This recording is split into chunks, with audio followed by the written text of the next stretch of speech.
Hello everyone, কেমন আছো সবাই? আশা করছি সবাই ভালো আছো, আমিও খুব ভালো আছি।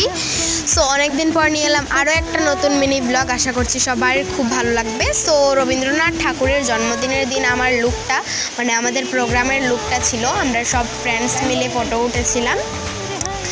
তো দেখতেই পাচ্ছ তোমরা সবাই। আর এটা আমার ছোটোবেলার ফটো আর কি, যে সময় আমি ক্লাস 4-তে ছিলাম সেই সময়। তো আজকেও বৃষ্টি হচ্ছে প্রচণ্ড।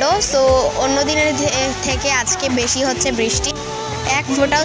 বস্তাটার অবস্থা দেখতে পাচ্ছ, আমি নো ফিল্টারে ভিডিওটা করছি, জানি বিচ্ছিরি হয়েছে ভিডিওটা। সো এখন কারেন্টও চলে গিয়েছে, আমার স্টাডি টেবিলও গুছিয়েছি আমি, এখন অনেক জোরে বাজ দিচ্ছে। সো তাড়াতাড়ি সাবস্ক্রাইব, লাইক, কমেন্টে আপনাদের নাম জানিয়ে দেবেন। দেখতে পাচ্ছেন আমার বেবি হেয়ার তো গ্রো হয়ে গিয়েছে। সো তাড়াতাড়ি সাবস্ক্রাইব করো। দেখা হচ্ছে নেক্সট মিনি ব্লগে। বাই।